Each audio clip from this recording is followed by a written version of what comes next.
cuisine iranienne qui vous est proposée. Jean-Pierre Coff est venu, il n'est pas venu seul, avec quelqu'un que vous connaissez bien, un grand spécialiste. Voici Jean-Pierre et son invité. Il faut que je change de place. Garde-le et le fait.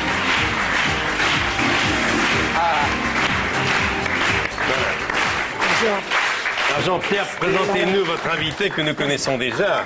Monsieur Mazet. Comment allez-vous? Monsieur Mazet, iranien, Heureux de vous revoir.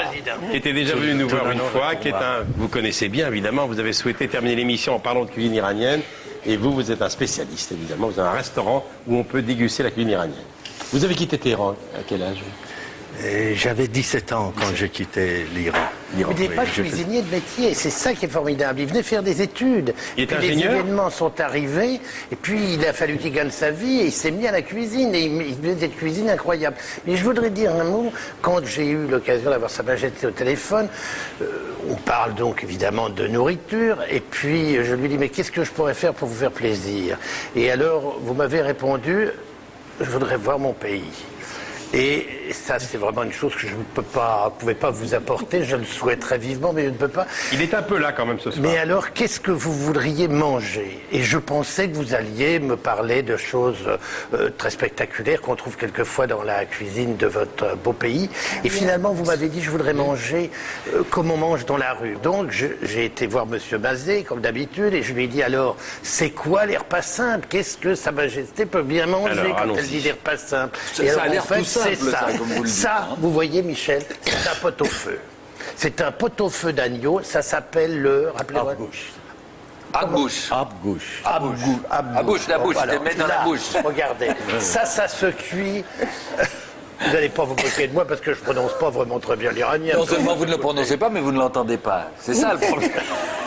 Regarde là, tu vois Alors, bien que j'ai pot-au-feu. rien. Ah non, il n'a rien. Je confirme.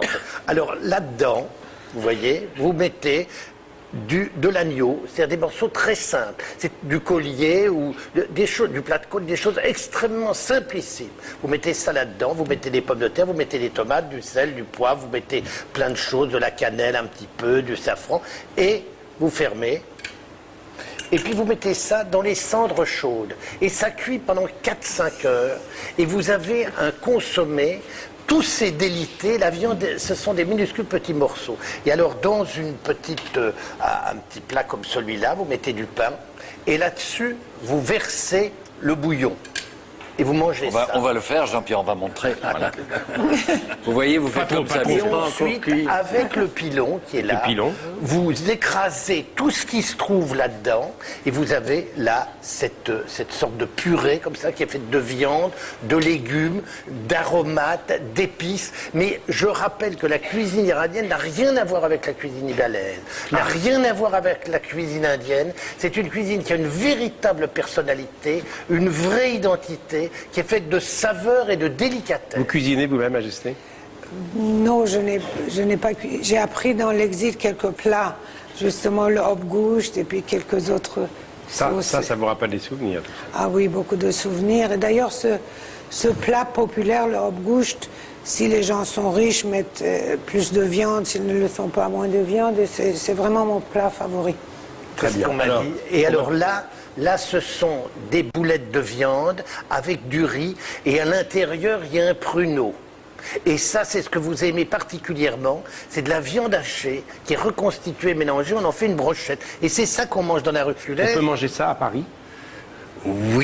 Oui, enfin... On peut manger la cuisine iranienne à Paris? Ah oui, dans la rue, comme... Non, on peut évidemment aller chez lui où on va manger des choses simplissimes, mais avant tout, c'est un traiteur. C'est-à-dire qu'il faut être 8, 10, 6, 8 chez soi, Bon. et il faut se réunir pour manger de la cuisine iranienne. Et il faut lui commander une cuisine, il va faire tout ça. Très bien. Et on est ensemble et on est heureux. Bien, N'est-ce pas, monsieur Mazet, quel était votre métier quand vous êtes arrivé en France? J'étais étudiant, j'ai fait l'école de Beaux-Arts. J'étais Et comment aux vous Beaux-Arts. avez fait des beaux-arts à la Mais cuisine? parce que c'est joli, La Michel, c'est joli à passion, regarder. c'est beau. Vous savez, si je suis devenu un extraordinaire. Son métier. relativement bon cuisinier, c'est un peu grâce à Sa Majesté aussi, parce qu'elle m'a vraiment encouragé au début. Et vous êtes venu- Je ne m'attendais pas à être à sa service et elle m'a encouragé. Très bien. Et puis je me considère vraiment un cuisinier depuis que M. Koff à aimer mes plats. Ah, mais... Encore un mot parce que Bruno Mazur va arriver. D'accord, juste 2-3 petites questions idiotes. Oui, Questions de ne pas de terminer préférence sur idiotes, une oui. mauvaise impression. Juste si, lorsque vous êtes étudiante à Paris, vous habitez, je crois, une chambre de 12 mètres carrés. Hein, et du jour au lendemain, vous vous retrouvez dans un palais de plusieurs milliers de mètres carrés. Ça doit faire une différence quand on passe l'aspirateur. Pas moi. C'était pas vous qui le passiez. C'était pas moi. Alors Il faut dire aussi que les livres d'architecture, les règles, les équerres étaient moins lourds que le poids de ce palais. Une autre question, mais ça vient de trucs. C'est quelqu'un qui me demande, qui nous a envoyé par mail, est-ce que impératrice, ça gagne bien? C'est des gens qui voudraient savoir comment, c'est des gens qui veulent devenir, faire ce métier plus tard et qui se demandent s'il y a une école particulière qu'on peut faire. Ils doivent Est-ce que c'est un métier que vous lire mon recommandez? livre Voilà, et puis pour voir commencer. Voilà. s'ils Mais sont justement, tentés de faire ça. Dans votre livre, vous racontez que lors de la cérémonie de votre mariage, au moment où vous avez dit oui, vous n'imaginiez pas, comme le rappelait Michel, l'ampleur de ce que ça allait signifier. Mais d'un autre côté, il était un peu difficile de dire non à ce moment-là. Ça aurait été mal pris. De dire non De le dire jour du non. mariage. J'aurais pas dit On ne peut pas, oui. non. Je Pas à sais ce moment-là, pas, comme dans le non. film Alexandre le Je Bienheureux. voulais pas dire non. Non. Et enfin, nous avons revu les images de votre sacre le 26 octobre 67. C'est évidemment très impressionnant et ça devait l'être pour vous. En me couronnant, écrivez-vous, le roi m'a donné le sentiment qu'il couronnait toutes les femmes d'Iran. Ça, c'est quelque chose de formidable.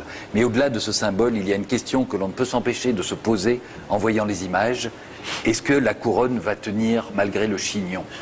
Exact. Est-ce que vous avez répété? La couronne a tenu grâce au chignon. C'était moi, On j'étais- avait bien crépé en dessous. Vous savez que c'est la... Et vous savez que c'est la mère de Madame de Fontenay qui était conseillère ce jour-là. Voilà, on vous remercie infiniment. Merci beaucoup. Vous avez longuement Je parlé vous de le passerai Dalida quand que vous j'aurai- aimiez. Ah, merci Il y a un beaucoup. très beau livre avec Henri-Jean Servat. Voilà, Ciao Ciao Bambina chez Albin Michel. On pense souvent à Dalida. Merci. Voilà. Dans votre livre, vous dites que vous aimiez beaucoup Elvis Presley. Aussi. Eh bien voilà, 50 ans avec Elvis, préface de Patrick Mahé, avant-propos de Georges Lang. Il y a un spectacle très très bien sur Presley actuellement à Paris avec un Québécois qui est étourdissant. Merci Et puis ça, beaucoup. évidemment, car ça vous a laissé des grands souvenirs, on avait des images. John Fitzgerald Kennedy, voilà, ça c'est pour Très vous. beau livre. Et maintenant, on va remercier encore M. Mazet. Et on l'applaudit, on accueille Bruno Mazur.